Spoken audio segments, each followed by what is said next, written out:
Hey everyone, it's Little Lollycat here, and this is an update video! Ooh. Basically, as you probably have seen, there's been a few announcements all at once, and I've got a few things to review, so those will be videos that are up, which may be up before or after this. I don't know what order I'm putting them on in. We will find out. So, where have I been? Because once again, I disappeared for a while. So, basically, I've just been getting the house vaguely together, and then I got ill, and mostly I just haven't been around because I've been sewing and I've been too busy. And unfortunately, as much as I would love to say that it was because I've been sewing more Innocent Dream stuff, because I do have the fabrics and the plans, it's actually because I've been sewing Victorian stuff, because I like to challenge myself occasionally, and Victorian is a bit more fun for that. It's because I get to do like big ball gown style skirts and stuff like that, so yeah. I've been absentee, but basically in the time I have been absentee I have sewn 3 crinolines, 2 petticoats, 3 skirts, I've altered another, and 2 blouses, and there's some other stuff that I can't quite remember right now, but basically I've been busy. So I've been a little bit too busy, kind of just enjoying it for the time being to do updates. But yeah. So by the time that you probably see this video, I should be in Hong Kong. Because we are away for 10 days. We're going to Hong Kong. We're going to Disney. We're also going to Adelasia because we're supposed to go to Adelasia as well. You mean this is a work trip? It is actually partly. it's a work trip. Mostly, unfortunately. It is a work trip, but I get to go to Disney because we're over there, so. She gets a day off. Yay! Because, yeah, unfortunately, life isn't just thingy. However, I will probably be doing videos while I'm over there and just showing you about and what I am doing and having some fun, so hopefully things kind of settle down over there, because it's looking a bit iffy right now. Yeah, we managed to book to Adelasia and book to Hong Kong, and yeah, suddenly just as it was getting closer to the day, everything starts going nuts over there with the protests, so that'll be fascinating.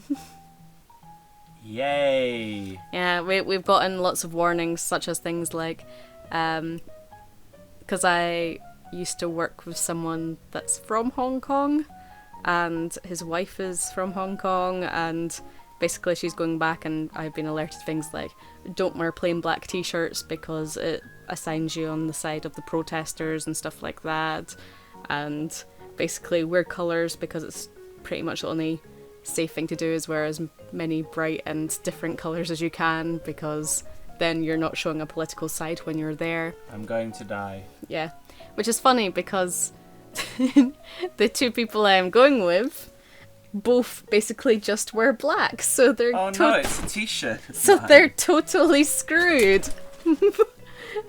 So they're totally screwed. Whereas I already, because I know how hot it's going to be, I basically...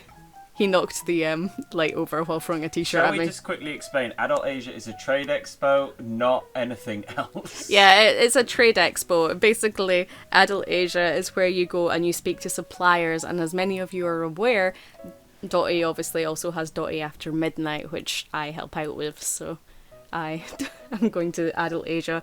I am going there to lend a hand and basically go, oh, that could be interesting, Sit or down, oh, have a cup of no, tea. that would be bad, and then talk to the suppliers and see how doable it is to get them supplied to the UK. So it is actually a lot more boring than it sounds. I think the boys and girls might have thought Adelasia was something else for a second. Probably. It does have a weird name, but We have to take business cards. yeah, I have a business card. I will not show it, but I do have a business card. So She has a title. People have titles. yeah.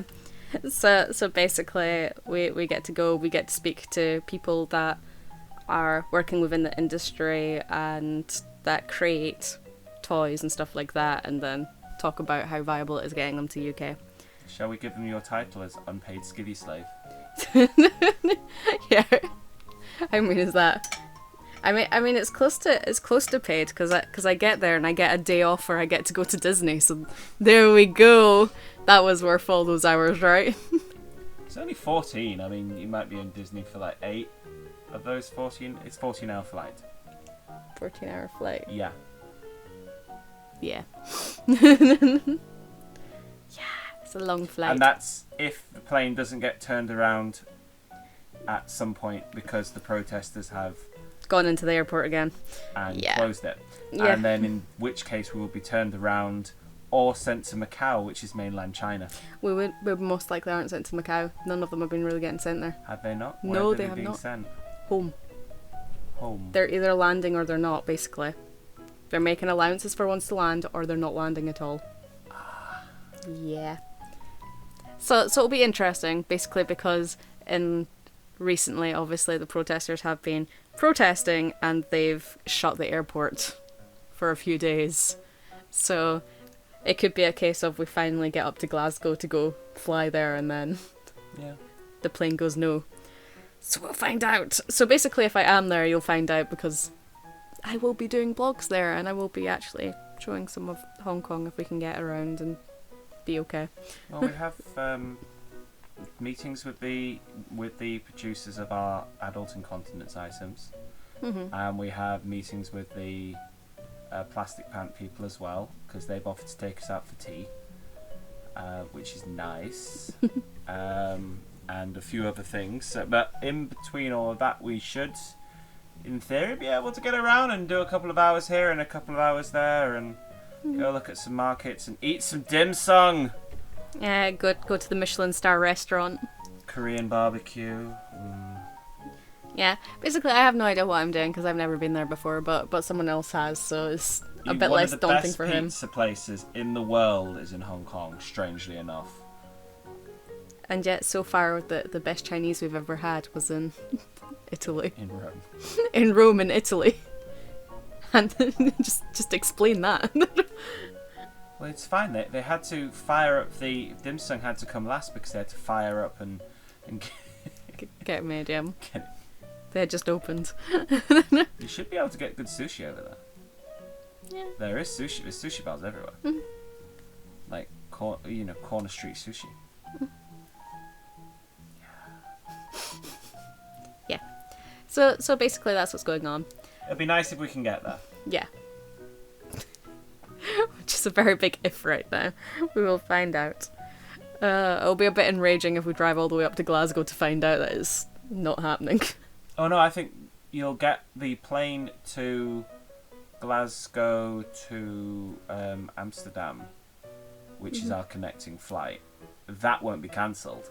They'll still put you on that because that way they can charge you for the full thing. Well, they can't charge for the full thing if they don't do the transfer. They can. I've just checked. I checked on the website. Yeah, that's not right.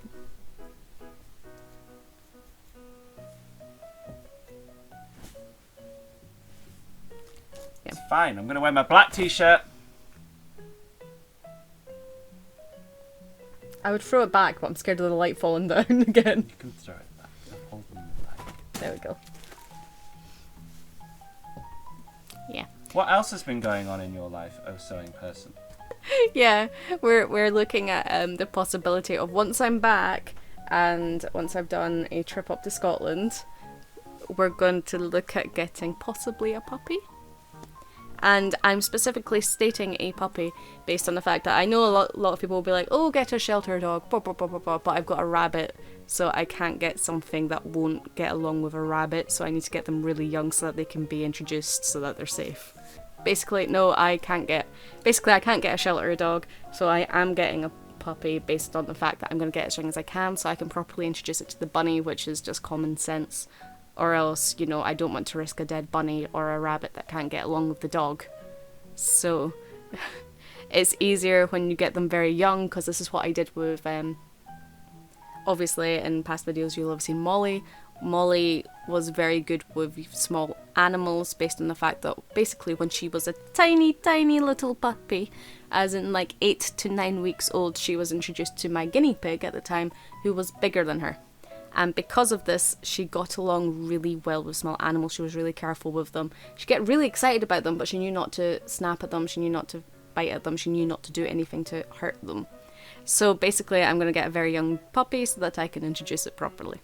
And we are currently looking at the possibility of a corgi, because corgis don't really have too many health issues. And if I can get one with a tail, I will be very happy. Obviously, some Pembrokes are born without tails, but I would prefer. But then, obviously, some dodgy breeders also dock them, so I'm probably going to get a corgi with a tail, because I like their. I think they look kind of funny with their big tails. Yes. Also, for basically for a purebred dog, they're relatively low health issues, which is also a good plus. The worst they get is kidney stones, but that's quite common in quite a lot of dogs, especially small dogs. So, yeah. Yes, I have looked into it. I am a dog person. I am a dog person, if you cannot tell. So, yeah. I'm quite excited about that. I am still trying to come up with names. I have already decided that I will be getting a female dog, just because the possibility that we may breed her in years to come. And then I will have an army of corgis, because I will never give any of them up. And then I'll just get loads and loads of corgis, and then I will walk around and everyone will know I come from the sounds of the pitter-patter tiny feet. And yeah, I thought that would be quite fun. No, I won't keep all of them, just maybe a couple. But yeah, probably getting a female, may breed it, and also the fact that I did consider getting a boy, but boys mature a lot slower. Anyone who has had dogs will probably attest to this. The boys tend to mature a lot slower, and they go through this awkward stage until you get them done where they hump everything. Which wouldn't be an issue, but when you consider the size of a corgi being quite small and the size of my bunny, I don't want to have to put my bunny through having to put up with a boy dog trying to hump it. So I thought it would be kinder to Mr. Buggleton if he remained the fluffy man of the house while the the dog could be a girl. So yeah. So I have been keeping an eye out. I am kind of excited. I'm just seeing what's around when it comes to the time. Yeah. It'll be nice to have a dog around again. It's not quite the same without a doggo running around and causing havoc. And now that we live in a place that actually has a garden, like a sizable garden, Bugs has been out in it. He is not too impressed by gardens, I will say. I thought he would be a lot more impressed than he was. I did take him outside, but he was just kind of like, there are big pigeons out here and I don't approve. I think he enjoyed doing the little circle, but beyond that he was a bit like, yeah. I definitely think he's a home bunny. So, but, yeah. So basically that's what I've been up to, and what I'm planning, and yeah. Excited. So I will talk to you all later. Bye everyone!